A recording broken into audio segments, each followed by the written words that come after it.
back in transition defense as fast as he could. What was your take on that for the game? Yeah. Well, obviously they're very good at driving the basketball. They're very good at pushing the basketball. So we didn't do anything different than we've always done. Like we pick up the basketball and try to make them go back to the baseline.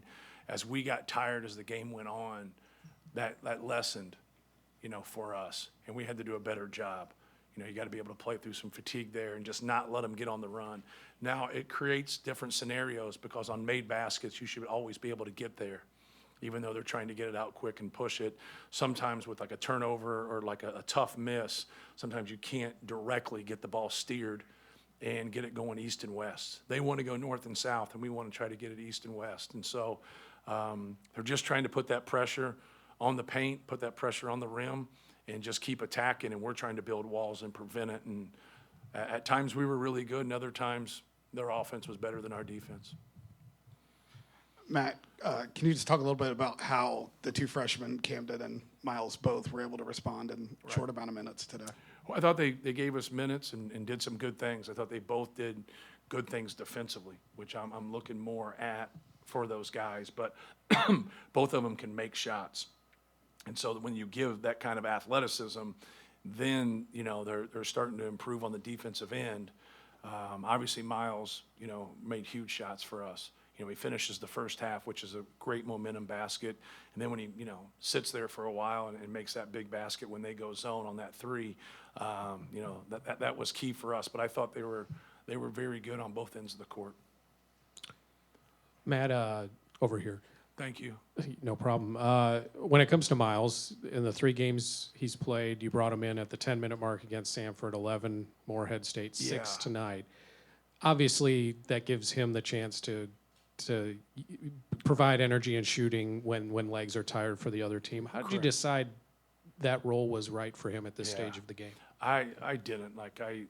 It's really hard playing 10. If you guys look like on box scores, like with NBA people that get a set rotation, they'll play 48-minute games, and they normally get set into 9, and right now I'm playing 10. So it's difficult, their athleticism, their quickness, their pressure. I want to keep 2 ball handlers in the game, and that kind of limits us because we're really loaded up at that wing spot. So I want to get him in situations where, now he's really at that 3, and you got 2 ball handlers there because his value is going to go way up, and he's going to get more open looks that way. Like, you're going to get open looks if you're just on the court and you're playing with Zach Edey, right?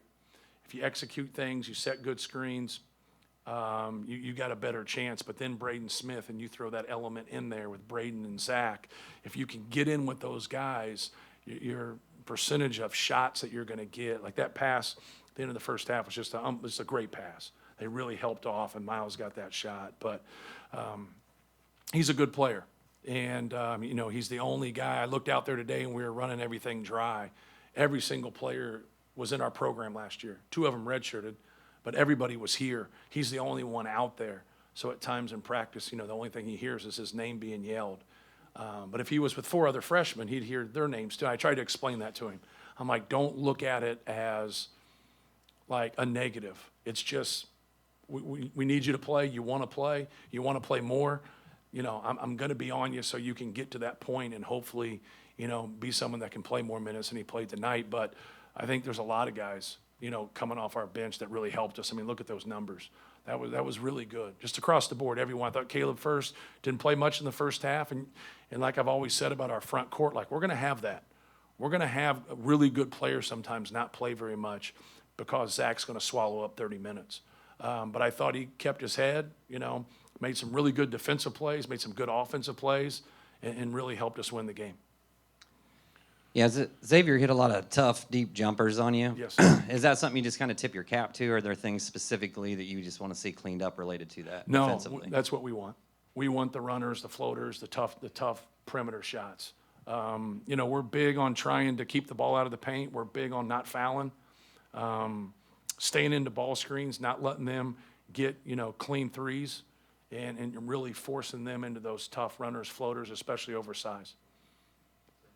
Matt, are you kind of surprised when you have a team with, as you said, you've got 200 minutes and 12 guys, Yeah. and these guys are willing to, Caleb first was a starter last year, and he just talked about, hey, if I play 5 minutes, I'm going to go play the best 5 minutes I can play.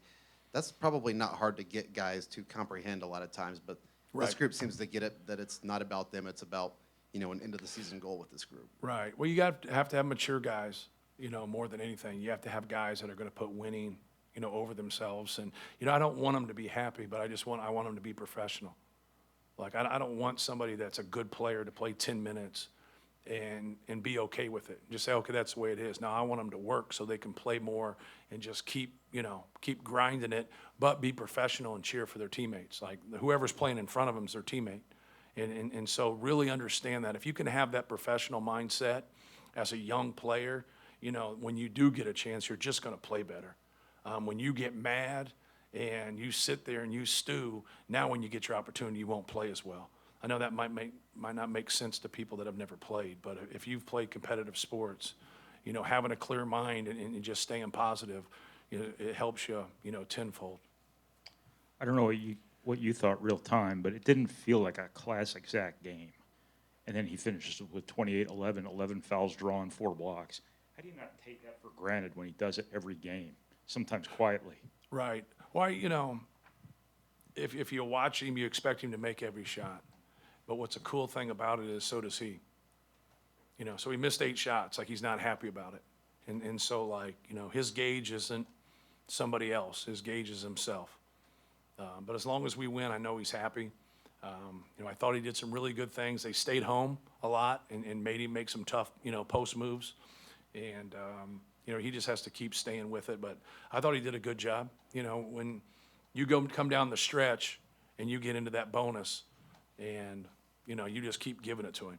Now he's got to make decisions. Does he have the angle to score? Does he have to pass? So even when he turns it over, here and there, it's still all right. We just got to stay aggressive with him and force other teams into a bind.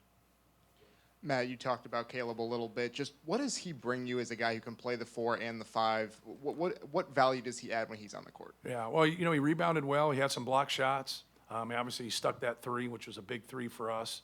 Just his versatility, more than anything. And, when he's detail-oriented and he's paying attention to details, he's a good player. That's when his athleticism comes out. He's got a good ability to sense things, especially with Zach about diving. He can make some hard dives and get dunks, get layups when they give him too much attention. But no, he's a good player. And he's been a little bit short on minutes here because of what I've talked about.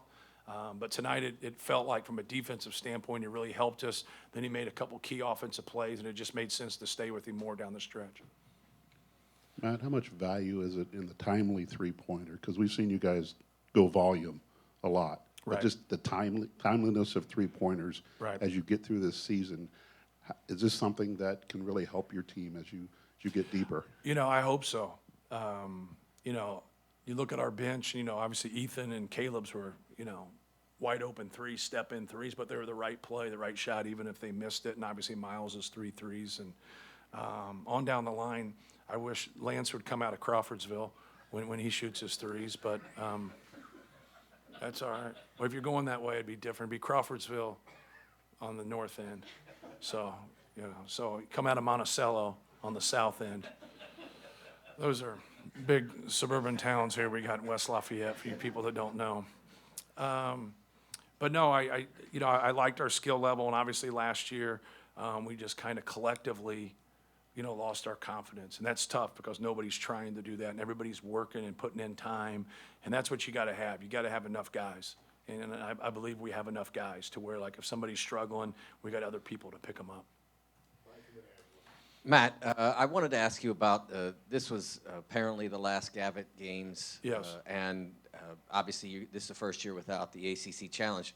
Are you sorry to see these games go away? Are you tired of playing them and happy No. to see them go away? No, I like it because from a scheduling standpoint, you get a quality ACC opponent, you get a quality Big East opponent, one's home, one's away, and now you get to your MTE, we play in Indianapolis, and so like now we get set and we can move forward. We get our bye games, then we got to grab a game or two in between. So I like other people doing my work. But we've always wanted, to play the best. Like we've always wanted, to go on the road in the Big East or go on the road in the ACC and play those guys just like they want to come here and play. You know, Xaiver wanted to win this game, but there's no doubt they're a better team. Like, we've played in the ACC Big Ten Challenge and went down to Florida State and had a heartbreaker, but, you know, you're a better team afterwards. And that's what, you know, we got to continue to do. And it's too bad because, you know, Mr. Gavitt and everything he meant, you know, to the game, you know, everything he did at Providence, everything he did with the Big East, and being able to honor him, it just really difficult when we have 18 teams and they have 11, and how you balance that and how you do that. It just wasn't going to be something that you could work through. So, but it's unfortunate we couldn't have played it because I know we really enjoyed it. Coach, right here, in that vein of building better, even if you lose against a big opponent, you're going into the Maui Invitational next week. What do you want to gain out of going against Gonzaga and all the top teams that'll be there? Yeah, just keep your focus on that team. Like, you can talk about the field, and a lot of you guys will. Like Gonzaga's enough for us. And so, like, worry about Gonzaga. If you're fortunate enough to win, or even if you don't win, you're going to have a tough opponent the next night. Then move to that game at that time. So we played them last year, and we're fortunate enough to win. So we're familiar with their personnel. They're familiar with us, familiar with styles. Just got to go out there and compete and, you know, and execute. But it's gonna be a big challenge for us. Thank you, guys. All right, thanks. Coach Miller will